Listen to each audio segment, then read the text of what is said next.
پہلا سوال ہے جی، تھوڑا سا حیا کے خلاف ہے، لیکن یہ چونکہ اس میں بہت زیادہ ابتلا ہے آج کل، اس لیے میں اس مسئلے کو باقاعدہ ریکارڈ کروا رہا ہوں۔ لیکوریا کے بارے میں کسی نے پوچھا ہے کہ اگر کسی لڑکی کو بیماری کی وجہ سے مسلسل لیکوریا کی شکایت ہو، پانی مسلسل نکلتا ہو، تو کیا اسے ہر نماز کے لیے وضو کرنا ہوگا؟ اور وہ پانی اگر کپڑوں پہ لگ جائے تو کیا کپڑے چینج کرنے ہوں گے؟ کیا ہوگا؟ نیز اگر فجر کے لیے وضو کیا تو کیا اسی وضو سے اشراق اور چاش کی نماز پڑھی جا سکتی ہے؟ یہ مسئلہ یہ ہے کہ دیکھیں، اس پانی کے نکلنے سے وضو بہرحال ٹوٹ جاتا ہے۔ خواتین کو جو مینسز کے ایام میں جو مینسز آتے ہیں نا، وہ تو مینسز ہیں، ان میں تو نماز بھی معاف ہے، روزہ بھی معاف ہے، روزے کی قضا کرنی پڑے گی، نماز کی قضا نہیں کرنی پڑے گی۔ لیکن مینسز کے علاوہ جو کسی بھی خاتون کو جو بھی پانی آتا ہے، بلیڈنگ ہو، چاہے وہ بلڈ ہی کیوں نہ آ رہا ہو، تو شریعت کی اصطلاح ہے، اس کو استحاضہ کہا جاتا ہے۔ استحاضہ کا مطلب یہ کہ مینسز کے علاوہ جو بلیڈنگ ہو رہی ہے یا اور بھی کوئی بھی نجاست جو نکل رہی ہے، وہ سب استحاضہ ہی کے حکم میں آتی ہے۔ تو اس میں شریعت کا حکم یہ ہے کہ عورت پر لازم ہے کہ وہ اپنے کپڑوں کو بھی پاک کرے اور اپنے جسم کو بھی پاک کرے اور پراپر وضو کر کے نمازیں پڑھے، یعنی بار بار بھی اگرچہ اس کو وضو کرنا پڑے تو اس کو بار بار وضو کرنا پڑے گا۔ لیکن ایک کنڈیشن ایسی ہوتی ہے کہ جس میں وہ عورت معذوروں کی فہرست میں داخل ہو جاتی ہے۔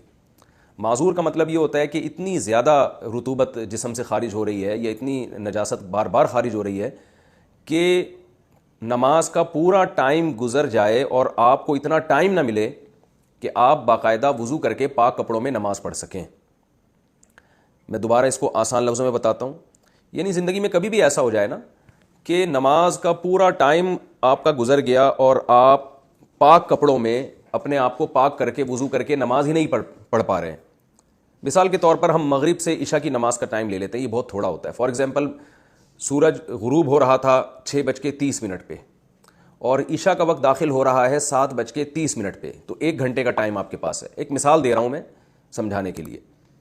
اب کسی خاتون نے 6:30 بجے وضو کرنے کے لیے مغرب کی نماز کا یعنی ارادہ کیا اور وضو کرنے کے لیے وہ گئیں۔ اب انہوں نے دیکھا کہ بھائی میں وضو کر کے مصلی تک پہنچتی ہوں اور مجھے یہ پانی آنا شروع ہو جاتا ہے، یعنی میرے کپڑے ناپاک ہو جاتے ہیں کیونکہ اس پانی کے نکلنے سے وضو ٹوٹ جائے گا۔ تو انہوں نے دیکھا کہ بھائی میں جیسے ہی مصلی تک پہنچتی ہوں، نماز پڑھتی ہوں، یا تو نماز سے پہلے یا نماز کے دوران، یعنی سلام پھیرنے سے پہلے ہی جو ہے وہ وضو ٹوٹ جاتا ہے۔ تو وہ دوبارہ وضو کریں، پھر نماز کے لیے جائیں تو دیکھا پھر جو ہے نا اس طرح وضو ٹوٹ رہا ہے۔ تو 1 گھنٹے کے دوران ان کو ایک دفعہ بھی ایسا ٹائم نہیں ملا کہ جس میں پراپر پاک کپڑوں کے ساتھ وہ وضو کر کے نماز پڑھیں، پورے 3 فرض ادا کریں، اس میں سنتیں نہ ملائیں، 3 فرض ادا کریں، اور ان 3 فرض میں ایک دفعہ بھی ان کا وضو نہیں ٹوٹ رہا، یعنی ہر دفعہ وضو ٹوٹ رہا ہے، سوری۔ تو یہ اس کی علامت ہے کہ بھئی وہ نماز کا ایک ٹائم بھی، یعنی نماز کا پورا ٹائم ان پہ گزر گیا اس حال میں کہ ان کے لیے پاک ہو کر وضو کرنا پاسبل ہی نہیں رہا ہے۔ تو شریعت ایسی خاتون کو حکم دیتی ہے کہ یہ معذور میں داخل ہے۔ تو ایک ٹائم بھی نماز کا اگر اس حالت میں گزر گیا، جیسے مغرب کا ٹائم بہت تھوڑا ہوتا ہے، کسی نے تجربہ کر کے دیکھا بھئی 6:30 سے لے کر 7:30 تک 1 گھنٹے کا ٹائم ہے نماز کا، اس میں نماز قضا ہو جائے گی، تو اس پورے ٹائم میں کسی خاتون کو یہ اندازہ ہو گیا، یہ یعنی اندازہ لگانے کے لیے یاد رکھیں، یہ ضروری نہیں ہے کہ پریکٹیکل کریں بھی، وہ یعنی بار بار جائیں وضو کریں، ایسا کر لیں کہ ایک دفعہ وضو کر کے پوری نماز پڑھ کے دیکھیں کہ اس میں ٹائم کتنا لگتا ہے۔ تو اس ٹائم سے ان کو اندازہ ہو جائے گا کہ اس ٹائم کے اندر دوبارہ میرا وضو ٹوٹ رہا ہے کہ نہیں ٹوٹ رہا۔ تو اگر دوبارہ اسی ٹائم کے اندر وضو ٹوٹ رہا ہے تو یہ اس کی علامت ہوگی کہ بھئی آپ پورا ٹائم بھی پاک ہو کے نماز نہیں پڑھ سکتی، لہٰذا ایسی کنڈیشن میں آپ شریعت میں معذوروں کی فہرست میں داخل ہو جائیں گی۔ تو آپ پر پھر یہ شریعت یہ حکم دیتی ہے کہ جب ایک دفعہ بھی ایسا ہو جائے تو اب ایسی خاتون کے لیے پورے ٹائم کے لیے 1 دفعہ وضو کافی ہے، وہ 1 دفعہ وضو کریں، اسی سے فرائض بھی پڑھیں، سنتیں بھی پڑھیں، نوافل بھی پڑھیں۔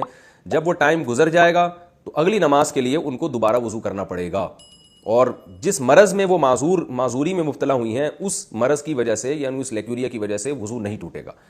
تو یہ مسئلہ ہے معذور کا۔ اب ایک دفعہ جب یہ ہو گیا نا، جیسے مغرب سے عشاء کے دوران تجربہ کر کے دیکھ لیا بھائی پورا ٹائم گزر جاتا ہے اور اتنی فرصت نہیں ملتی کہ پاک ہو کے نماز پڑھ سکیں، تو اب یہ نہیں کہ ہر نماز میں اتنا ٹائم گزرے، ایک نماز میں بھی جب اتنا ٹائم گزر چکا ہے کہ آپ پاک ہو کر وضو نہیں کر سکتے، تو اب جب ایک دفعہ ایسا ہو گیا تو اب معذوروں کی فہرست میں داخل ہو گئے۔ اب ہر نماز میں آپ نے صرف ایک ہی وضو کرنا ہے اور اس سے فرائض، واجبات، سنت، نوافل جب تک ٹائم باقی ہے آپ وہ تمام نمازیں آپ اسی وضو سے پڑھتے رہیں، یعنی لیکوریا کی وجہ سے آپ کا وضو نہیں ٹوٹے گا۔ اور اس میں اب یہ بھی ضروری نہیں ہے کہ پورا ٹائم آپ کا جو ہے یعنی اسی میں لیکوریا میں گزرے، یہ ضروری نہیں ہے، بلکہ پورے ٹائم میں ایک دفعہ بھی اگر بلیڈنگ ہو گئی یا پورے ٹائم میں ایک دفعہ بھی اگر نجاست اس یعنی خارج ہو گئی، وہی والی نجاست جس میں بیماری ہے، یعنی یہ نہیں کہ اگر کسی پیشاب کر لیا یا کوئی اور طرح سے اگر وضو ٹوٹ گیا پھر تو ٹوٹ جائے گا وضو، اس بیماری کی وجہ سے وضو نہیں ٹوٹے گا. تو پورے ٹائم میں اگر ایک دفعہ بھی ایسا ہو گیا کہ یعنی وہ عذر لاحق ہوا اور ایک دفعہ بھی ایسا ہو گیا تو یہ خاتون معذور ہی رہے گی. یعنی پہلی دفعہ میں تو یہ ضروری ہے کہ پورا ٹائم گزر جائے اور پاک نہ ہو سکیں. اگلی دفعہ میں یہ ضروری نہیں ہے کہ پورا ٹائم گزر جائے، بلکہ پورے ٹائم میں ایک دفعہ بھی اگر بلیڈنگ ہوئی تو بھی وہ معذوروں میں ہی داخل رہیں گی. اب معذوروں سے صحت مند لوگوں کی فہرست میں آنے کے لیے یہ ہوگا کہ پورے ٹائم میں ایک دفعہ بھی بلیڈنگ نہ ہو. یعنی آسان لفظوں میں یوں بتاتا ہوں کہ معذوروں کی فہرست میں داخل ہونے کے لیے تو شرائط مشکل ہیں. پورے ٹائم گزر جائے، آپ کو وضو اور نماز آپ مکمل نہ کر سکیں پاکی کی حالت میں. کسی بھی ایک نماز کا جب پورا ٹائم گزرے گا اس طرح سے تو آپ معذوروں کی فہرست میں داخل ہو جائیں گے. لیکن معذوروں کی فہرست میں داخل ہونے کے بعد پھر اس فہرست میں باقی رہنے کی شرائط بہت آسان ہے. اس فہرست میں باقی رہنے کے لیے اتنا کافی ہے کہ نماز کے پورے ٹائم میں ایک دفعہ بھی وہ عذر لاحق ہو جائے جس بیماری میں آپ مبتلا ہیں. ایک دفعہ بھی ہو گیا تو اس کا مطلب ابھی بھی معذوروں میں داخل ہے. تو معذوروں کی فہرست سے نکلنے کے لیے اب یہ ضروری ہے کہ کسی نماز کا پورا ٹائم آپ پہ گزر جائے اور ایک دفعہ بھی عذر لاحق نہ ہو. مثال کے طور پر مغرب اور عشاء کی ایک گھنٹے میں آپ نے ٹرائی کر کے دیکھ لیا بھائی آپ پاک ہو کے وضو کر کے نماز نہیں پڑھ سکتے، تو اس کا مطلب یہ ہے کہ آپ معذوروں کی فہرست میں داخل ہو چکے ہیں.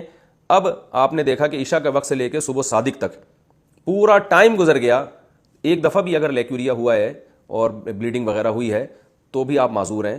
اور ایک نماز کا ٹائم ایسا آیا جیسے ظہر سے لے کے عصر تک کا ٹائم پورا ایسا ٹائم آ گیا کہ اس میں ایک دفعہ بھی بلیڈنگ نہیں ہوئی، تو اس کا مطلب آپ دوبارہ صحت مند لوگوں کی فہرست میں داخل ہو گئے ہیں اور وہی حکام ہیں جو صحت مند لوگوں کے ہوتے ہیں.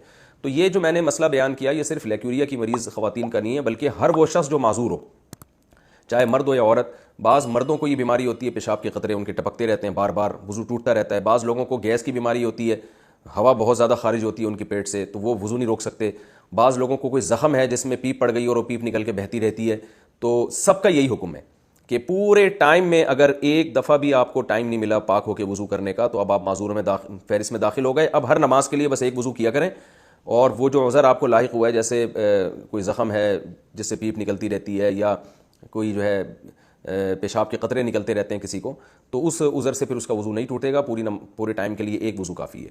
اور ہاں کوئی نماز کا پورا ٹائم ایسے گزر گیا جس میں ایک دفعہ بھی وہ عذر لاحق نہیں ہوا تو پھر ایسا شخص یا ایسی خاتون دوبارہ صحت مند لوگوں کی فہرست میں داخل ہو جائیں گی. میرا خیال ہے سمجھ میں آ جانا چاہیے. اتنی تفصیل کے بعد پھر بھی نہ آئے تو یہ جو ہے پھر بھی نہ آئے تو پھر دوبارہ اس کو سمجھنے کی کوشش کریں.